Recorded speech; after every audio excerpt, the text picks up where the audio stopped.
Well, hey everybody, Brian here with Canine Mind Freak, which is brought to you by Canines on Duty. I know it's been a while since Ryan and I have been here. If you've been watching any of our videos on Facebook, I've let everybody know that Ryan moved, and of course with summer and kids and all that stuff, it's just been crazy. So we haven't really been worrying about putting too much out there. And not to mention, Ryan, I don't know about you, but for me, I've just been frustrated with everything going on with politics and forced vaccine mandates. Like, that's not freedom, in my opinion. I'm very upset. No. I don't disagree with vaccines per se if they're done right. Right. But I've just been so appalled by all of this. And it's been such a trigger for me that I've just not wanted to get on social media. While you're talking about it, tell them a little bit about what you have going on. Yeah. So after my second COVID shot, my mouth broke out in two things: cold sores, which I've had since I was a kid, but also mouth ulcers, so canker sores. And they would cover my tonsils and they go all the way down my throat. Acid reflux, both myself and Dawn are dealing with that since our shot. And they're not going away. And ridiculous fatigue. I mean, I slept 8-9 hours yesterday, and then I had to go to my accountant, came back. So I was only gone for like 2.5 hours, and I had to lay down again, go to bed, because I couldn't deal with it. So, fortunately, I had a very nice lady reach out to me. I commented on a post on Facebook, and a lady reached out. She's working with a molecular biologist, and they've created a group for people with adverse reactions to the vaccine. And it was nice to know that I'm not alone. Because we can't link Dawn's acid reflux to the shot, but so far I'm working with my VA doctor. We're linking my symptoms with the vaccine because none of them existed prior to the vaccine. They all started after. So it's been a rough go. I just haven't been feeling good. It's been 3 months since my second shot, and I'm still dealing with the ulcers, the mouth sores. I've been dealing with another episode of tonsil ulcers, and man, last time I lost 12 pounds because it's hard to eat. It's hard to drink. It's the worst pain in your mouth. And I got a pretty high pain threshold. So, and it's been tough. So that's been what's been also part of the mix as well. So, but we have a good topic, don't we, Ryan? Oh, yes, we do. Yeah. So here's the deal, folks. We're actually going to be adding a tagline underneath the Canine Mind Freak logo. And it's not just about the dog. The more Ryan and I dig into the science of psychology and the research that these scientists have done, both on humans and dogs and cats and rabbits and pigeons, so on and so forth, one of the biggest things that we have been learning, and this is not new to anybody who's been listening to my podcast or our videos or whatnot, your behavior will affect your dog. We know that. And that's one of the number one things that people are struggling with when they call me. These canine handlers and civilians alike, when they call me, I can tell that they are not processing information correctly. They are overthinking things. They are stressed, they are anxious, their job is on the line and their ego's on the line, and it creates panic.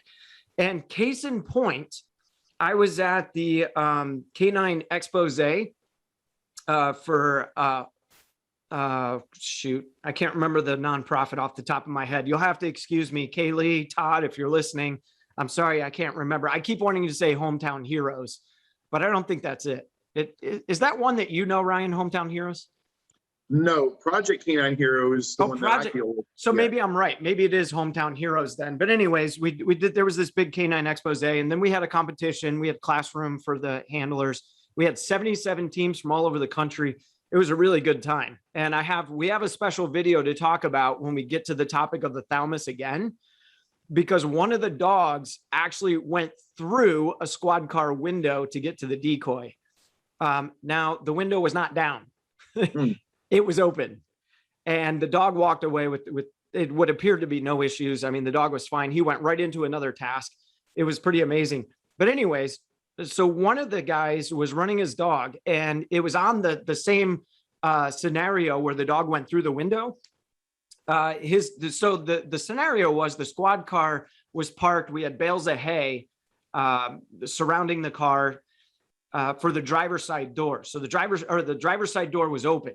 The decoy was standing at the passenger front seat window, but that was up. So, but the back passenger window was down. So, and then they had a bite suit top in there and a sleeve. So just so people can understand. So it's kind of the dog would go through the driver's door, have to navigate through the vehicle, and then come out the rear passenger window. Yes, sir. That is correct. Okay. And so this guy, his dog performed great. He was smart enough to say, okay, I can't get through the passenger side window. He jumped in the back seat, jumped out the window, grabbed the decoy. It was flawless. So then the other task was the handler had to hide behind a barrier with a fake pistol out. You know, you're securing the suspect. And then you had to out the dog and recall the dog. Well, his dog was so zoned in, he couldn't out the dog. So, and this is what, for those of you watching the video, this is what the guy's body language looked like when he tried outing the dog. Now, mind you, this is in the middle of a competition. This is what happened. Ows, ows. And you just see his shoulders drop, his head bowed, and he shook his head. And he had this really disappointed, like he got punched in the gut type deal. So he stands up and then he gives his dog a command, and we're getting ready to go into the obedience. He outs his dog. We're going to go into the obedience section. I'm one of the judges, by the way. So that's why I was out on the field. And he is shouting at his dog because he's upset. He's like, sit. And the dog's not sitting. And I said, whoa, whoa, whoa, calm down, dude. And he goes, what do you mean? And I go, well, I could see you deflate over there when you couldn't out your dog. He goes, I did. And I said, yeah, you had the total look of discontent on your face. Like, yeah, I can tell you are frustrated. And I said, breathe with me. And I said, here we go. Deep breath in, breathe out. And remember, this is just a competition. We're here to have fun. Like, this is about having fun, right? We're raising money for people with disabilities. This is a good deal. So just relax, man.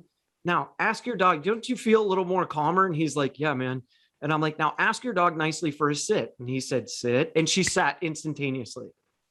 So we know in this industry, this is a major, major issue. And this is why I'm going to add the tagline underneath our Canine Mind Freak logo that it's not just about the dog. Because if we don't start teaching handlers how to process information without getting triggered and angry and anxious and pissed off, then they're going to continue to struggle with their dogs. Because a dog, like a child, doesn't want to be around somebody who is yelling and screaming and in a piss poor mood. That's just fact. None of us want to be around people like that. Right? Mm-hmm. So, and Ryan, you've seen this time and time again at the Academy. You've seen it with people that you're mentoring and talking to other independent canine handlers. And this is no news to you either. Like, you've seen this. Once you learn that this is a real deal, that the human condition will impact the dog condition, you've seen this time and time again, right? Yeah, I have. Yeah. I've seen individual handlers literally, like, physically, you can see abject failure wash over them. And you can see them trying to hide from the world when it happens. Yep. Physically. Yeah. Yeah. It's almost, man, there have been two individuals that when I saw them, I legitimately felt bad for them. Like, I felt like that had to have been the most embarrassing moment of their life. Sure. Yeah, absolutely. So, with that being said, what we're going to discuss today out of this awesome psychology book that I got, for those of you that are interested, this is what the cover looks like. Bought it at Barnes and Nobles for like $20. And it's a quick reference guide. And what we're going to talk about today is rational beliefs create healthy emotional consequences. And the psychologist slash scientist that they're referring to here is Albert Ellis from 1913 to 2007. And of course, I'm going to start by reading this diagram here. So I'll read the top and then I'll read the left and the right. Okay, so when negative things happen, so we're going to start on the left-hand side of the doohickey, what do you call this? A hoo-yah. Huh? The hoo-yah. Yes, some good old Marine Corps. I'm having a brain fart on what they call these. Anyways, so when negative things happen, we can react automatically and irrationally. Then it goes down to the next bubble, which then reinforces habitual ways of thinking that may be unhelpful and not beneficial. We become even more convinced that our poor opinions of ourselves and the world are justified. Or you can, when negative things happen, you can take time to consider a response. Think about new rational ways to respond that may be useful and beneficial. And then that makes us realize that our negative opinions are unjustified and the world holds infinite possibilities. To me, that's very important, especially that last statement. When you take time to consider rational ways of handling a situation, then the negative opinions that you have of yourself don't take root, right? Because you're not zoned in on them. You're looking for a rational solution to your problem rather than focusing on the emotional traumas of your past, which so not doing that, not looking at the world with the bigger lens. You're looking at through the tiny little lens at, man, I'm never going to amount to anything. I'm a jack of all trades, but a master of none. I actually hate that saying because that's showing limitness, like you're limiting yourself.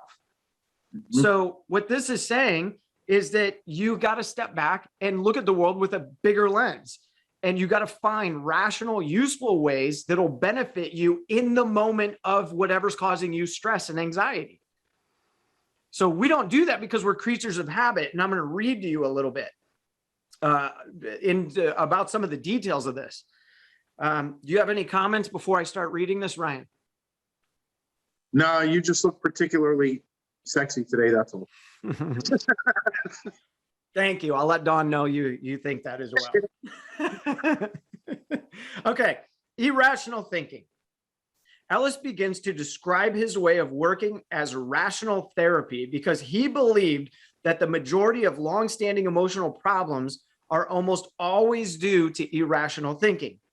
One of the most common ways in which irrationality occurs, he says, is the tendency to draw extreme conclusions, especially negative ones, about events. For example, if a man who is an irrational thinker loses his job, to him it is not merely unfortunate, but awful.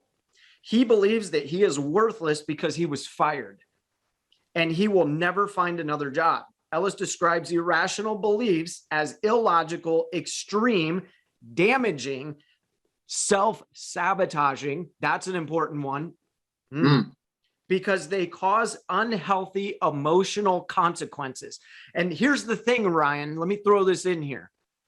There is a lot of people, you know this, you've been working with me for over a year. There are people out there that say that we're making dog training too difficult. We shouldn't have to study this much. We don't need all that sciencey stuff.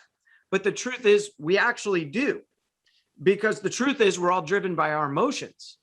And if you want healthy emotional responses, which then trigger other people to respond in an emotional, healthy way, then you're going to keep repeating this cycle of being irrational and not being able to solve your problems with the people around you or the dogs that are around you.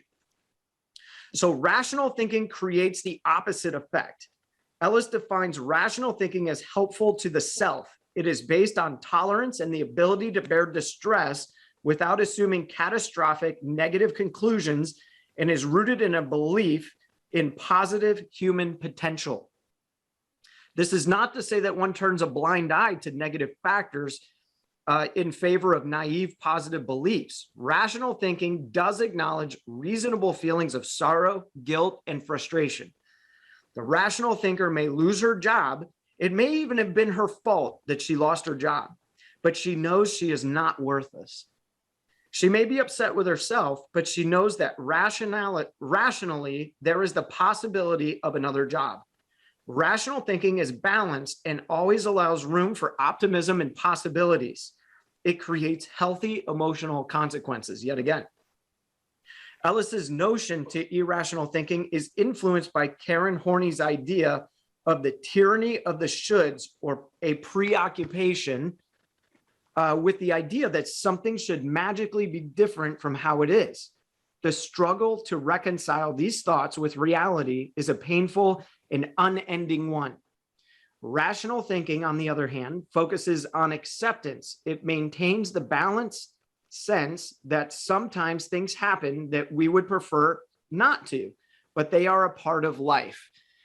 So I'm going to stop there for a second. And I do want to read this little note from Albert Ellis. People and things do not upset us. Rather, we upset ourselves by believing that they can upset us. That was really profound to me right there. Like this whole topic of irrational thinking. And if you think about a training scenario, right? These canine handlers, for example, they go to their training groups. Let's say their dog is not, they're having an off day. Every single training group that I have been to over the last 25 years, there has always been that one person that takes it to heart when their dog is not performing well. And then they start shouting at their dog. They start overcorrecting their dog, and people are picking on them because that's what cops and military personnel do. Right. And we're supposed to take it with a smile on our face, but a lot of people don't. Some of us do, but some don't. And what I see is the dog looking at the person saying, I'm not sure I want to be next to you. And it's all because of irrational thinking.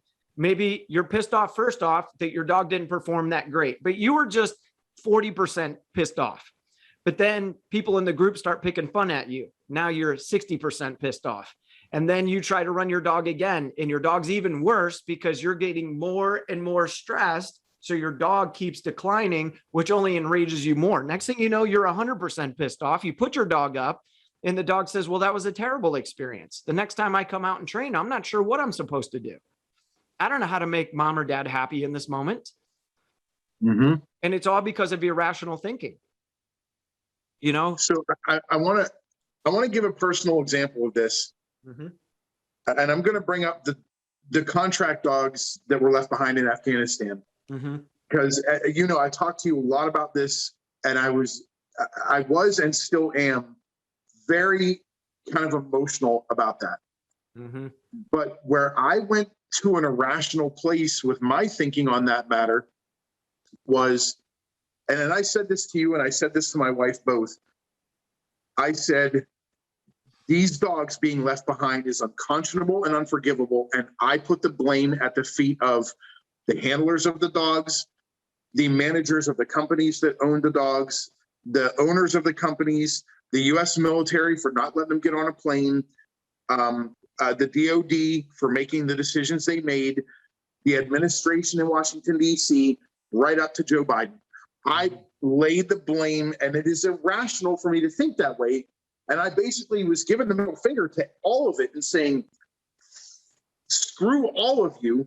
Screw everyone involved from the leaseholder up to our president, because it is all your fault. And it affected me so deeply to the point where I became depressed. Mm-hmm.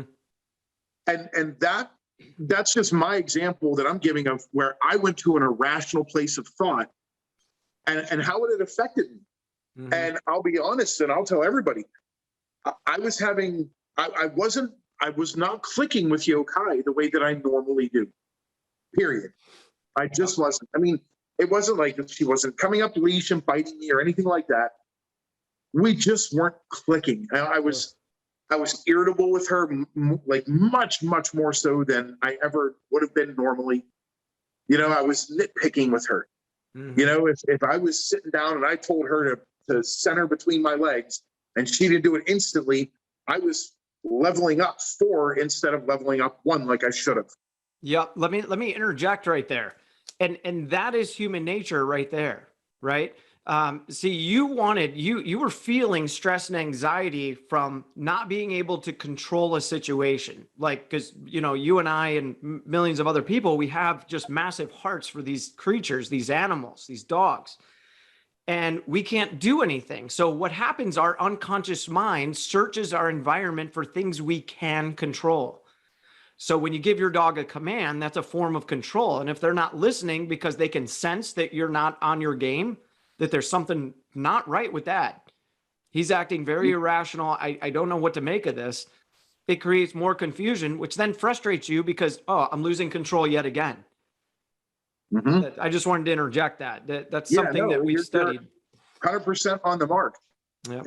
And I struggled a little bit with it. It took me about a week to kind of figure it out and to kind of go back into that Marine Corps mindset of mission first, all other conditions secondary. Well, in this case, my mission is my dog. Yep. She has to come before all other things. The dogs that were left at the airport in Afghanistan, my sore ankle, blah, blah, blah. She must come before all of that shit. Yeah. So I had to kind of reel myself back in, and talking to you helped, and kind of, my wife let me vent to her. That helped. And I reeled it back in, and now we're back to a good place again. But I saw when you first read this stuff to me the other day, it was like a flashing neon sign. Hey, yeah. You just did this, idiot. Yeah. You just did this. Yeah. Yeah. Well, and I did it too. When I watched the President of the United States give a speech about forcing people to take the vaccine, to me, that is just unconstitutional. These same people, when they talk about abortion, it's my body, my choice. And some of the stuff, it doesn't make sense to me, especially when the president said, we're trying to protect the vaccinated from the unvaccinated. I thought, so you're telling everybody don't get the shot because it's literally pointless, because an unvaccinated person can destroy all the pain you went through getting this shot, at least for those of us that are experiencing residual side effects from it. Because I'm 3 months into it and I'm still feeling like garbage. And let me tell you, you want to talk about irrational thinking? I'm like, communism is knocking at our door. What are we going to do? I took an oath to defend the Constitution. And I'm like, that's another reason why I've kind of taken a little sabbatical from doing these videos, because I had to calm down. I had to get my mind right. I'm trying to understand the world, and there's so much about the world that is non-understandable. Like, I don't get it. I don't understand why is there so much controversy? You're telling the American people, for example, and I don't mean to make this video political, but you're telling the American people that you have to have this to protect others. But if you have it, you're still at risk. So what's the point? If I'm at risk either way, then that means I could take it or leave it. And you got all these Americans saying, oh, Joe Biden's right. No, he's not. I'm sorry, he's not. I'm working with some people right now, doctors, trying to figure out why the shot has had such an impact on me. How come a bunch of kids are coming out of the woodwork with heart problems all of a sudden? Well, it's probably because they've only tested it for the last 6 months, rather than the polio vaccine they tested for, what'd you say, Ryan, 42 years? 42 years. 42 years. It took them to perfect that, right? Mm-hmm. So there's just a lot that doesn't make sense. Out there, so for everybody listening, I did not get the vaccine. I did not, and I will not. My wife did. She's in the military. She got it before they made it mandatory, but she did get it. I did not get it. So I'm not experiencing the side of things that Brian is experiencing. Yeah, and you may not. There are many people that aren't experiencing any side effects. But that's kind of the point, though, is like, if you're going to create something that's going to have an adverse effect on 50% of the people, to me, it's not worth it if you truly care about the people. Right. Like 50%, that's not good enough margin for me. I want to see like 0.1% of people have adverse reactions to this. But anyways, the point is like, I'm definitely a patriot and a Marine through and through. Like, I don't want government controlling everything I think, say, and do, because I am a free man, right? That's why we have the Constitution of the United States. This isn't about, so many people are making this about religion or sex, or look, none of that is really in the Constitution. I don't care about that. It's about freedom. So if you want to go get a sex change, that's your God-given right. That's what I fought for. Just don't make me pay for it. That's what you want to do, you know, or whatever else. You know, I don't care. Look, if abortion is legal in your state and you feel that taking this baby's life is the best thing for you, you have the freedom to do it. It doesn't matter that I disagree. If it is legal where you live, then that is your right to do it. So that's kind of where my stance is on this. And that's what triggered my irrational thinking, was like, I feel like they're controlling more than what they should. But I also recognize that I'm human. Maybe I'm not thinking about this problem clearly, because I have my past. I don't know, but I'm just looking at what I think are the facts, and I'm trying to maintain a calm state of mind. So the reason why I brought this up, it was not to go political on this channel here, but it was to say that my wife happened to call me. Now, I was having a really bad day that day. My throat was, I could barely eat or swallow. I felt fevery. I was super tired. And I called my wife and she said, what's wrong? And so I began to tell her all this stuff. And she was like, Brian, you're making me want to panic. Like, you're causing anxiety in me. And then I had a conversation with you the next day. I had a secondary conversation with Dawn. And between Dawn and you, I was able to come down to a rational way of thinking. But see, that story does link to what we're talking about. My behavior impacted my wife's behavior, and I'm sure your behavior over the dogs in Afghanistan, which I was very upset about that. Both Dawn and I were very upset about that. But I'm sure that had an impact on you and your wife. Absolutely. And what do we call this? My wife is active duty Marine Corps. And I said to her, fuck the Marine Corps and fuck the whole U.S. military. Me, being a Marine Corps veteran, said that. You think that caused some friction? Yeah. And what do we call this? This is what we learned in the past that Brian and I have shared on our videos, the emotional contagion. The transfer of one emotion from the transfer of emotion from one person to another. And again, it's interspecies.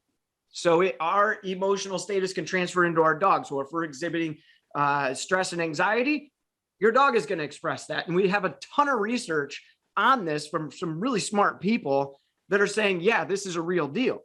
So talking about how to harness our irrationality, I think is really important to take ourselves and our dogs to the next level. So let me read this next little section. And then this is going to be either a part 2 or possibly a part 3 series. I'm not going to read all of this today. But I do want to get through these next 2 paragraphs. They're fairly short, and then we'll talk about it. So conditioned responses. We become so used to our responses to people and events that they appear to be almost automatic. Our reaction becomes inextricably linked to the event itself. Very important. So remember that. I'm going to read that again. Our reaction becomes inextricably linked to the event itself. However, Ellis aimed to teach people to recognize how an event may contribute to a feeling, but it does not directly cause that feeling. Our emotional response depends on the meaning we put on what took place, which in turn is governed by rational or irrational thinking.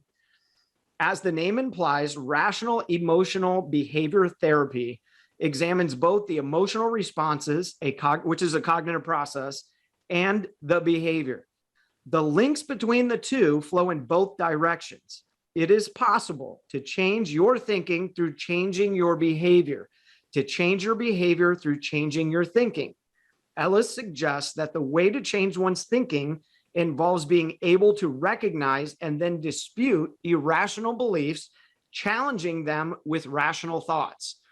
And that's the thing. You know how people always say, we've heard this a lot, no one on the face of this planet can make you happy except for you. We've all heard this. You cannot find happiness in another human being because they're always going to do something to tear you down, even if they don't mean to. It all depends on your past experiences. So if you grew up with somebody constantly telling you, you're not good enough, you're not good enough, you're not good enough, if somebody hints to the fact that you were wrong, Your brain says, well, you're wrong because you're not good enough. And then you put your guard up and then you get pissed off at that person who sent that message. The question is, did they actually intend to tear you down? And this is where we internalize and become irrational, and yes, the cycle continues. There you go. You know, and I've talked about this before. So I'm divorced twice, and not to mention just growing up in a very religious home, there was a lot of don'ts. Don't do this, God will be mad at you. Don't do this because God will be mad at you. So it's like you always have this feeling of being less than. Like I'm never good enough. And how can you beat perfection? I mean, because that's God, he's perfect, right? So man, it's impossible. I can't live up to those standards. So, you know, it's not just the ex-wives and it's not that they were bad people. They're just human beings struggling with their own past experience also. But to me, certain facial expressions sent very specific messages. So like a look like, that was the dumbest idea I've ever heard. You are the stupidest man I've ever met. And so Dawn would give me facial expressions very similar because, well, that's what we do. We communicate through body language quite a bit. And so I was talking to my VA therapist and she said, well, what was her intention of using that? And I said, what do you mean intention? She goes, well, one person can intend that look for a specific meaning, but another person may not have the same intention and it means something completely different. And I said, well, how do you know? She said, ask her. And I thought, well, that's pretty easy. So I do the same thing with my wife. Yeah. She'll say something or give me a look that reminds me of something negative that I experienced as a child or in my past, whatever. And I immediately, like, up comes the guard, right? And I start throwing figurative blows. And I'm like, the fuck you looking at me like that for? Yeah. What the fuck can I do? You're right. Yeah. It's true. And it's one of the ways I described this in another video was it's like the difference between involuntary manslaughter and homicide. It boils down to intentions. Did you intend to kill them? Did you wake up that day intending to kill this other person? If the answer is no, then that means the intention wasn't there. It was simply negligence. When you were in the academy and working, did they teach you the RANK acronym, RANK? Not that I remember. We might have called it something different in Michigan. So when I was in the academy, this is what they taught us. They said if it fits any one of these 4 criteria, and they use specifically felony charges, you know, as an example. So you have rank: recklessly, intelligently, negligently, or knowingly.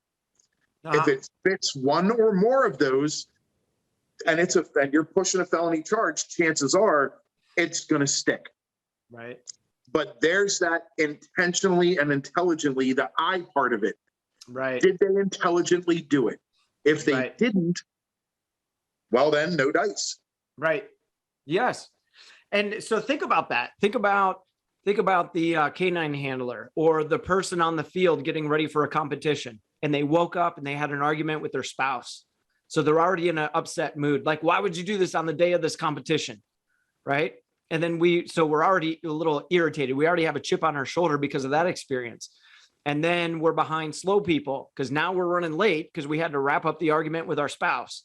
Now I got to deal with slow people and people that really shouldn't have a driver's license. So then you get to the field and you're late and now everybody's looking at you. Wow, do you really want to be here? And you feel all that pressure. But the truth is maybe people are like, oh man, I bet you got hung up with traffic. Something happened. This person's never late. Like maybe they're not thinking any of that.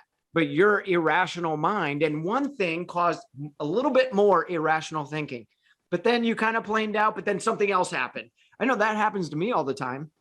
Mm-hmm. I'll wake up in a bad mood and I literally tell Dawn this. I'm like, okay, why is it that when I'm in a good mood, none of this bad stuff happens? None of it. Like not being able to find something. After the car accident, my memory isn't that great. But I literally will put something down and 10 seconds later, I won't even remember having it. And It's so frustrating. those things do happen when you're in a good mood. You just don't react to them the same way. Yes, thank you. That is correct. That's what I was going for. That's right. By the way, if I can, I want to throw in here what I call that step process you were talking about. Go for it. I call it the belt sander. Hmm. So if you put a little bit of pressure on a belt sander, it moves slow and it will kind of irritate the surface of the wood, but it doesn't do damage. Well, then you put a little more pressure, and now it's biting in a little more and more pressure, and it's biting a little more. And then when you put the fourth part of pressure on there, it's full speed. You're stripping a quarter of an inch of wood away in 5 minutes or less. Wow. That's the same. That's how I see those external stressors and my irrational reaction to them. That's a good way to think about it. That's a really good analogy. I like that. And it's true, because sometimes something happens and we start tapping into that irrational thinking, but it's okay. We're still okay. I can handle this. But then as things happen, eventually you're like, oh, I can't take this anymore. And then that's when we explode and we get angry. And of course, everybody displays their anger differently. But the question that I've had for a very long time, and reading this and studying this really opens up my brain to how I can become a better human being. How can I be more patient with my dogs? How can I be more patient with my kids or my wife or clients? Some clients, I just had a phone call the other day from a client that went on for almost an hour telling me about all the dog problems that they were having. And of course, I'll always listen, but I've been doing this for a very long time, over 30 years. There's not a problem that I haven't already dealt with 1,000 times. So I don't really need to see the videos and things like that, and or hear the long stories. Just tell me what you're dealing with briefly.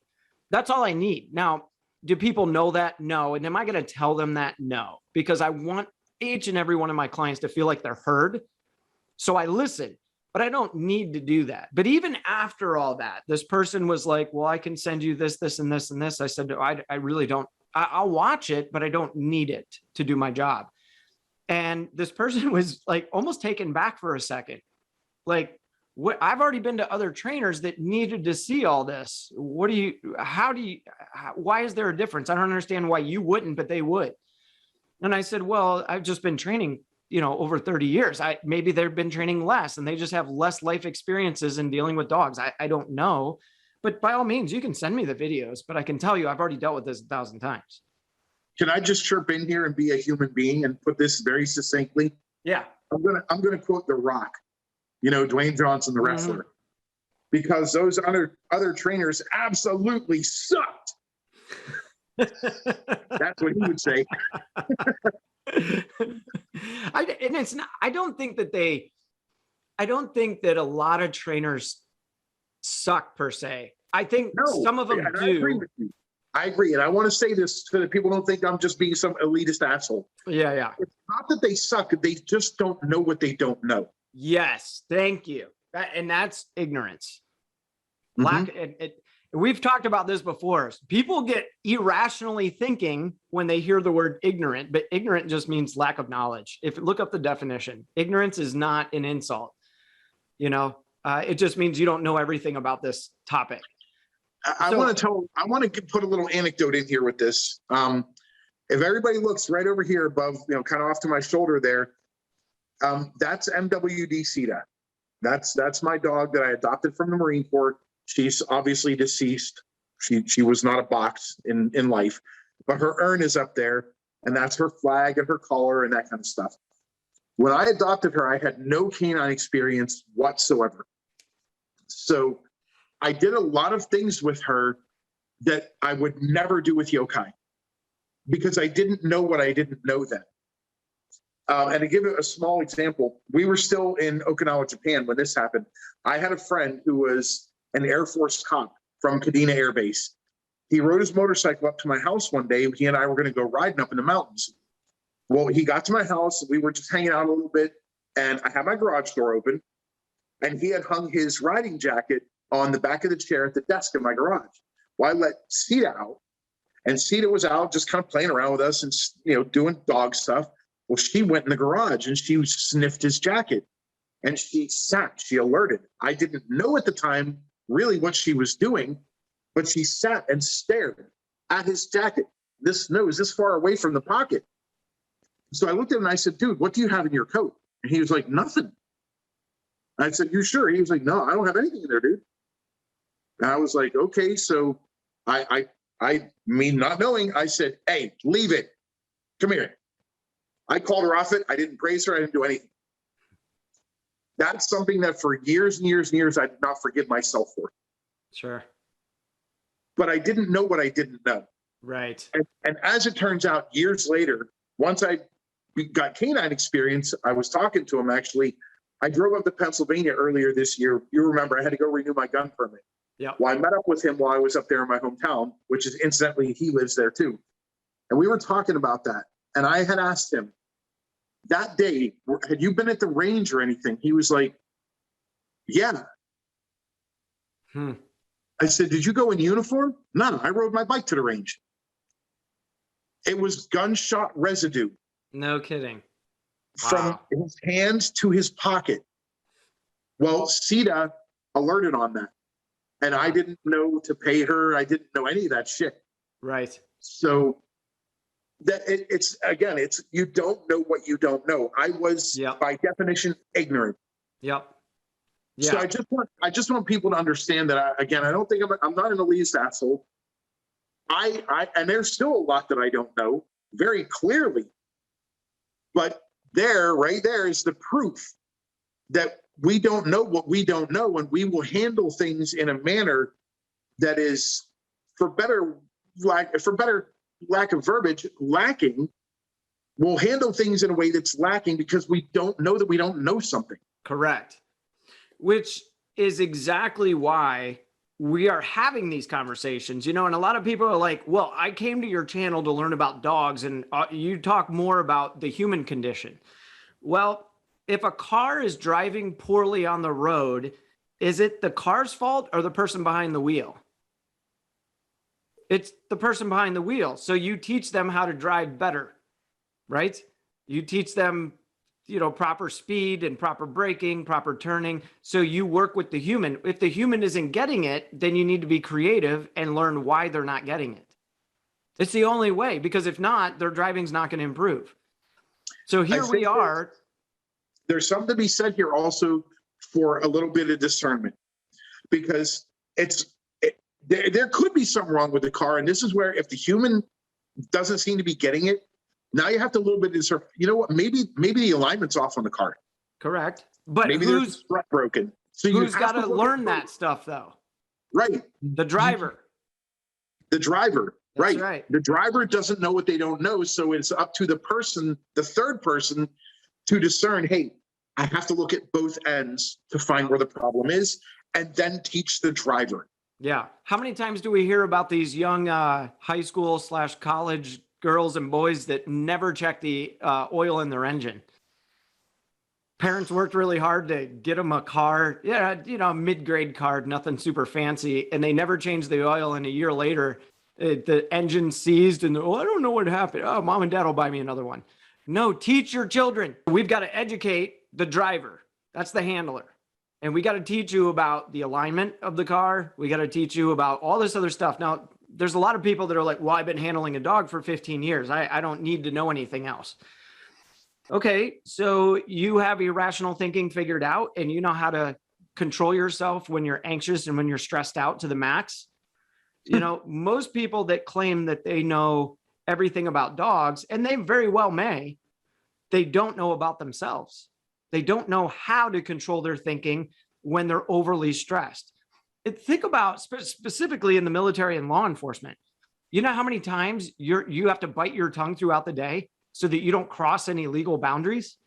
So you're constantly suppressing. Then all of a sudden you go home where you don't have to suppress anymore, and you can let it all out. And we take it out on our kids or our dogs or our spouse or our neighbors or whatnot. So in my opinion, talking about this stuff is the best thing that any handler could do, is listen and take heed. Do your own research. I'm not saying believe everything that Ryan and I say on here either, because we're human beings too. We could mess up some of this science and think that this is relevant to dog training, but maybe it's not. Can I give an example here of, Yeah. here's some science I just learned 2 days ago. So I use the gunshot residue print from Precision Explosives. That's how I trained Yokai on gunshot residue. I'd gone out to the range a couple of weeks ago. When I got, it was the day after I got home, I took one AR-15 magazine and two P226 mags. I set the AR magazine in the laundry room and I put the pistol mags out in plain view on the floor of the carport. And I ran Yokai on both of them. She sniffed the pistol mags and walked it. But she alerted on the AR magazine. And I was baffled. And I went through the checklist. Okay, was it me? Was it the environment? Was it the target odor? I knew that I didn't do anything different. Yokai wasn't acting any different. She did exactly what she was supposed to do in the AR mag, great search and everything. You know, it wasn't the environment. There was no high wind. You know, it's Florida, so it's pretty typical here unless it's raining and the environment's stable. Well, then I ended up talking to Todd Wilbur, the owner of Precision Explosives, and I explained this to him. And his reaction was, wow, okay, what ammunition was this in the pistol? And it turns out that it was Winchester that was packaged in 1983. And he said, aha, they used a different stabilizer in their powder back then. That is not a stabilizer that is in our formula for gunshot residue because it's not used anymore. Oh, no kidding. So the odor picture was different to her. Yeah. So she walked it. But I was shooting M855 green tips out of my AR. Well, that's modern. So the stabilizer is in that. So she recognized it. There was science that I didn't know. Sure. So that's just an example of we don't friggin' know everything. Right. We think we do sometimes, but we really don't. I mean, me and you, we don't know everything. And I don't want people to think that we're trying to say we do. Oh, no, not at all. There's too many variables out there in the world. And you know, who was it? Trying to remember who said this. It's right on the tip of my tongue. But they said, you are just one data point out of billions of people. So I know who said that. Who said that? You have said that to me about 300 times. Yes, I have. But I heard that from someone else, because isn't that where we get knowledge? That's all we're doing is we're just regurgitating things that we've heard from others. I just tend to gravitate towards people with PhDs and scientists for specific reasons, which any of you that have watched our videos in the past, you know why I do that. Yeah, so listen, irrational thinking is a big deal. And I'm encouraging everybody to harness what Albert Ellis said. He said that people and things do not upset us. Rather, we upset ourselves by believing that other people can upset us. That's a really important thing. So as you're training with your dog, I like to call it being nonchalant with everything. I incorporated that, I don't know, 10 years ago, because people were too stiff and they were like robots. And I'm like, dude, calm down. Just be nonchalant about it. If the dog fails, that's a good thing. Why is failure become such an irrational thought? Failure is a good thing. I'm going to give a very unabashed answer to that question. Go for it. How that relates to our industry. All right. Ego has become the cancer of canine. Yes. And it is rife through and through. We've said this before, but I'm going to say this very, very bluntly. It sickens me how fucked up our industry is because of ego and greed. Yeah. Yep. I've literally talked to trainers that admitted that their video was false, but it was good clickbait. So, and I challenged this one individual. I said, but you know better. If you know the science, specifically Cinzia Ciandetti and her research in Trieste, Italy, I think I'm saying it right. I'm not sure. I've never been there. I've never heard of it prior to reading her research, but they'll be hell bent that they are right. But the truth is, there is so much that is beyond our conscious awareness. And slowly but surely, as we get aware of these phenomenons that happen, there are people like the scientists who say, well, we need to know more about that because we don't know. We really don't know, and that's the stance I take. I don't know everything. I'm just trying to figure life out. How do we become better for our dogs? How do we become better for our wives and kids? Because in return, that trickles down to our dogs. If you have a spouse with 3 kids and you treat your dog good, but you treat your family like garbage, it's possible. And I've seen this a million times where the dog gravitates towards that one person, but hates everybody else. And you have aggression within the family, right? I've seen this 100 times. This is nothing new. So we know that harnessing our thoughts and realizing that we don't know everything, there are a lot of variables that contribute to something. And as I've said before, it's like a magic trick. You think you know where the card's at, but you really have no idea. But you can swear that you're right and everyone else around you is wrong. And it just bothers me that there are trainers out there like this gentleman that I'm referring to, that I said, you know better than to put that video out there. And he said, well, it's clickbait.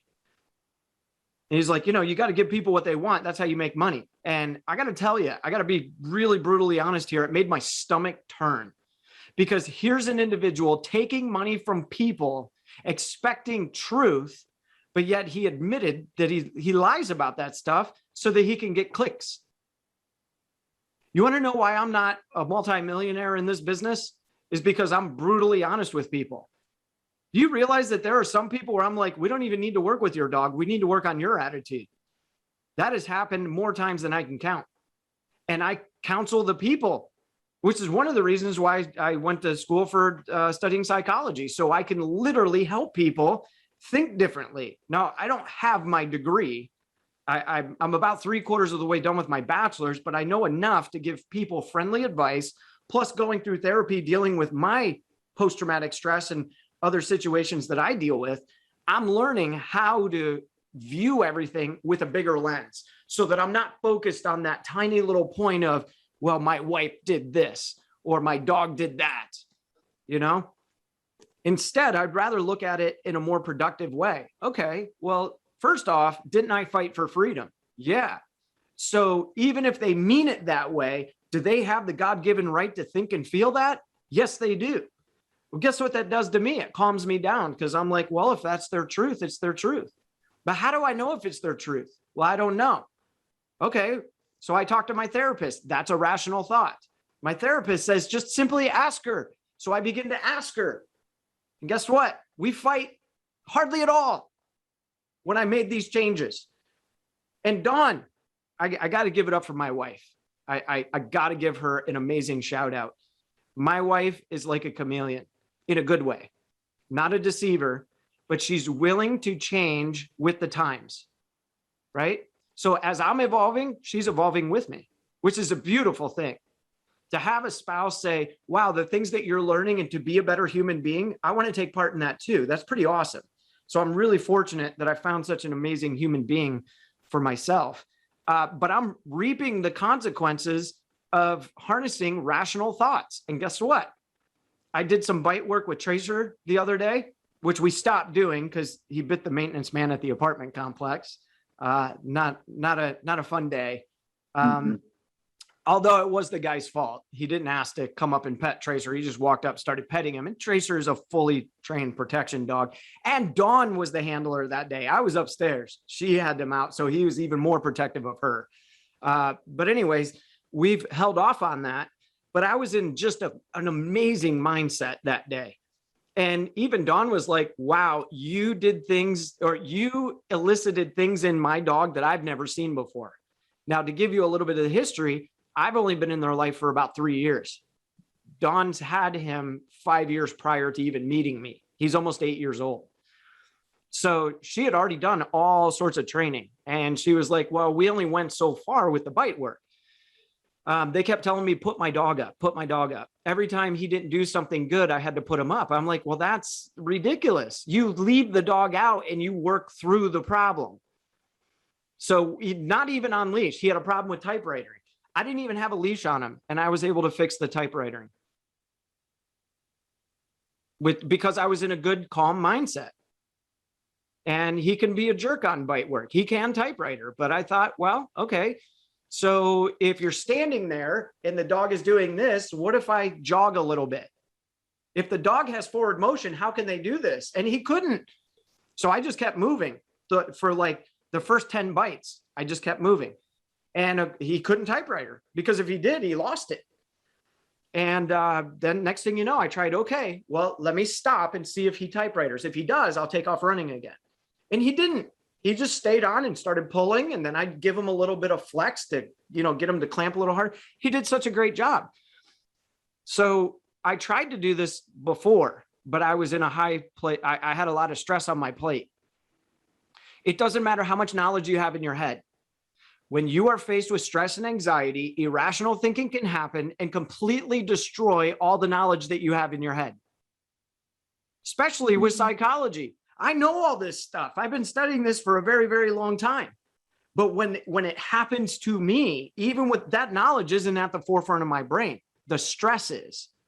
My view of the situation that's causing stress is taking all the knowledge that I have and all the things that I know to do right, and it's pushing it into the back of my brain.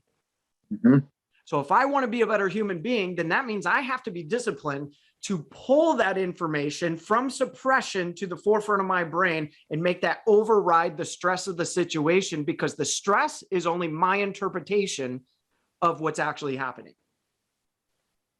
I really need to practice this when I have arguments with my wife. You and me both. Because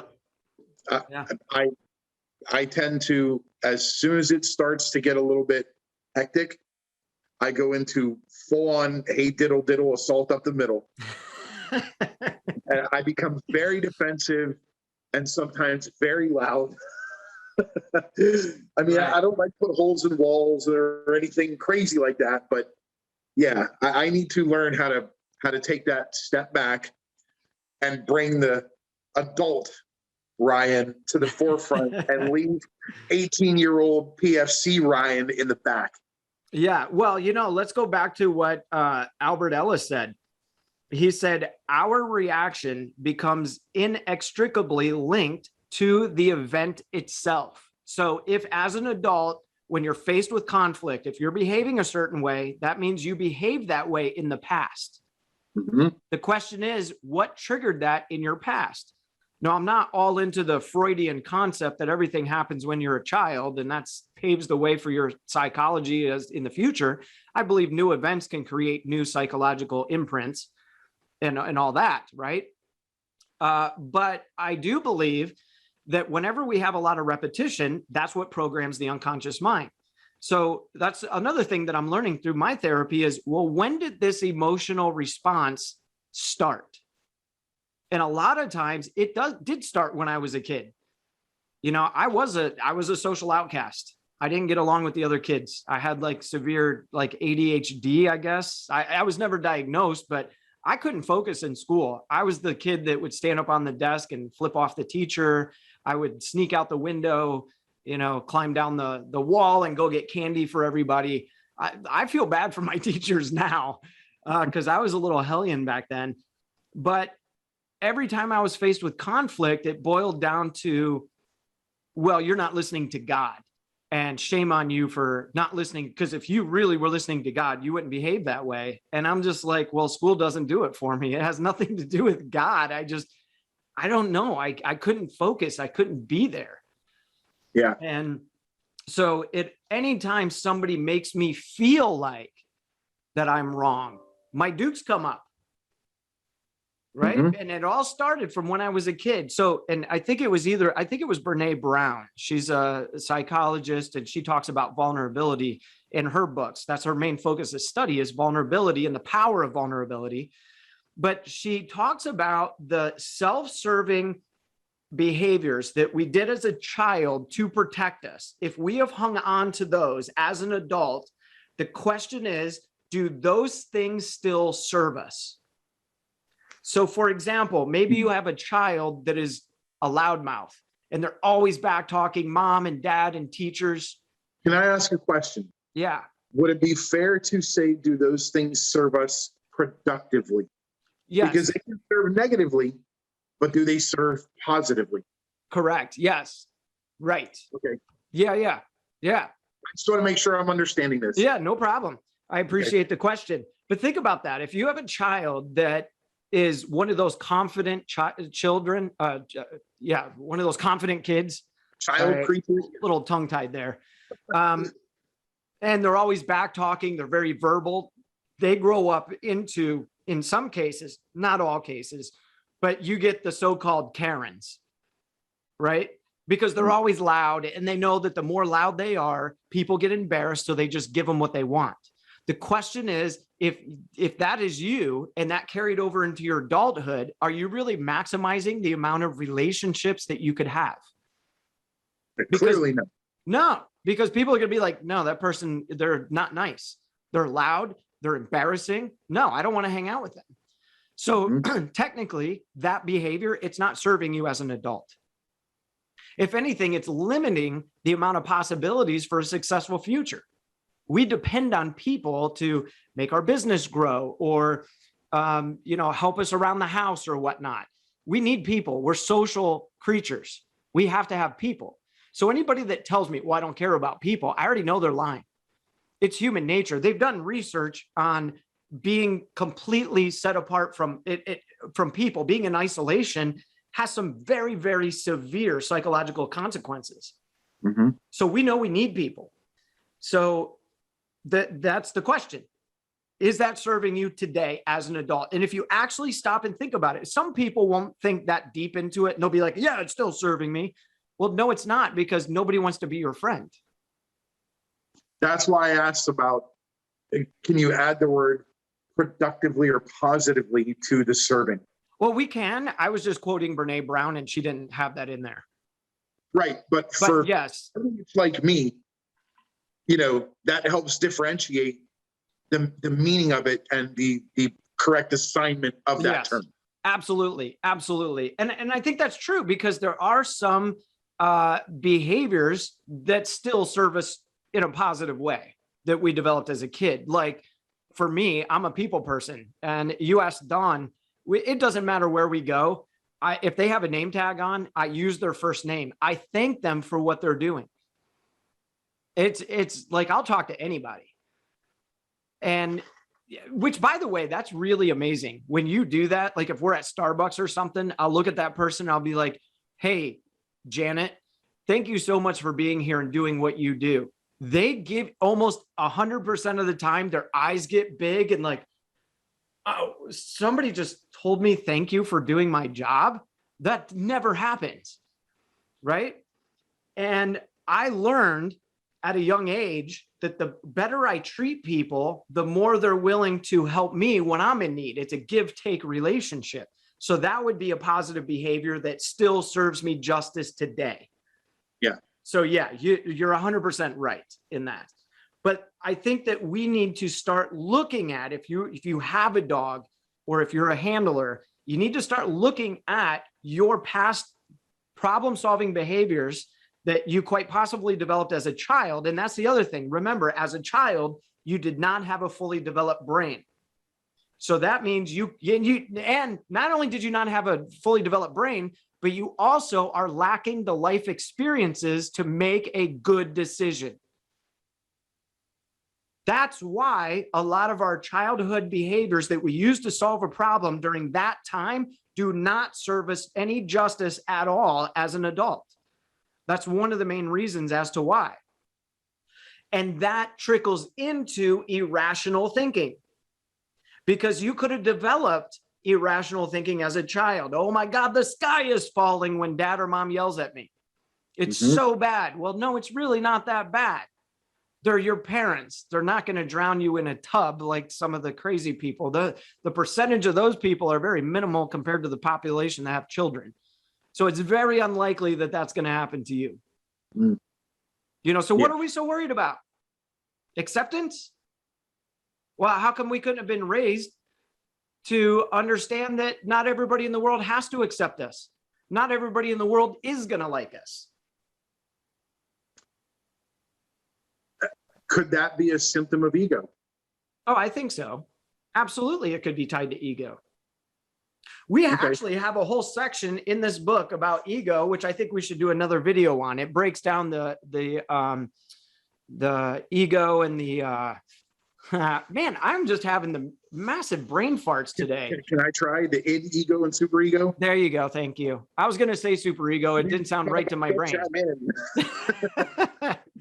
Yes. Yeah. So, okay. We're going to wrap this podcast up for now. And I hope you all understand why we're doing this, why we're going to add the tagline underneath our Canine Mind Freak logo. It's not just about the dog. I think this is a very good transition. We are going to be talking a lot about dog stuff as well. So if you guys and gals are listening and you've always liked learning more about dog psychology, we're not going to forget that. That's still going to be a part of this.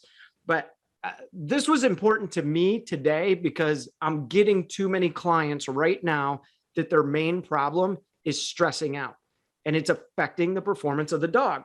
So I think this is a very relevant topic. So keep that in mind. Do your own homework on irrational and rational thinking. Be careful what you read on social media and Google and Yahoo and all that stuff, because not all of it's correct. Make sure they're credible sources. Make sure that they're quoting where they got the work cited, where they're telling you, well, I read this book and so here it is, right? That's going to be important if you're doing your own research. Speaking of, I wanted to share this with you. I learned something 3 days ago that I didn't know. I mean, so you and we've discussed, I think you mentioned on the podcast before, about these trainers that continue to quote this erroneous hack crap about dogs. Yep. Well, somebody posted, a friend of mine from back home posted something on social media. It was just a meme, but it alluded to dogs being like wolves. So I commented to it, as I am wont to do. And I said, your dog is nowhere near a wolf. Point of fact, gray wolves and dogs diverged from a long extinct wolf about 80,000 years ago. So stop comparing your dog to a gray wolf. Dogs did not come from gray wolves. They came from a long extinct separate creature, and they diverged from it. Well, I got to play devil's advocate here, Ryan, because according to John Roach with the National Geographic's News, our domestic dogs originated from the Eurasian gray wolf 16,500 years ago. I read this. God, I wish I would have taken a screenshot. It was from some zoological society is where I got that information. Well, so prior to, I want to say, the new numbers came out probably somewhere between 5 and 10 years ago. Maybe they were referring to the dire wolf. Now that's possible. Because that is long extinct. Yes, that's possible. But you are right, though. We've got to take into account the evolution process. Dogs have been evolving around humans for 16,500 years. Call it 30,000 years. I don't care. That's a very long time to be socializing around another creature. Yeah. So that means they evolve. They have evolved. They are not, there's no such thing as alpha in the domestic dog world. You could have a strong beta dog, but there's no such thing as alpha. Let me ask you this. I recently heard this, and I don't know if it's true or not, so I want to run it by you. Modern domestic dogs have evolved eyebrows. Wolves do not have eyebrows. They cannot emote with eyebrows. Is that true or not? Oh, I've never heard that before. I couldn't tell you either way. I don't know. I'd have to look into that. But what I will say is that voice recognition portion of the brain has evolved in them to help them understand us better. Yeah. So we know that they've changed. And this person that I had mentioned earlier that wanted to tell me everything about their dog. They said that they went to a leadership trainer that talks about the pack mentality. And, I had to let her know. I said, unfortunately, I just don't agree with that mentality. And here's why. And I told her about like the voice recognition portion of the brain that's evolved into them. I talked about the evolution process, but she was also led to believe that that dogs can be alpha over specific things. Like this is very common. Like I get these phone calls probably 2 or 3 times a month. Well, I went to a trainer and the dog is being alpha over the door. No, that does not define what alpha is intended to mean. Oh, okay. I'm just going to go ahead and throw the name out there. Cesar Millan. Here he is spouting his bullshit again. Oh my God. Yeah, there's a lot of bull crap going out there and rolling around out there. And, you know, if you don't know, if you don't study this stuff, then how would you know? And if they seem credible because they have a legitimate business that's thriving, that's how we determine trust.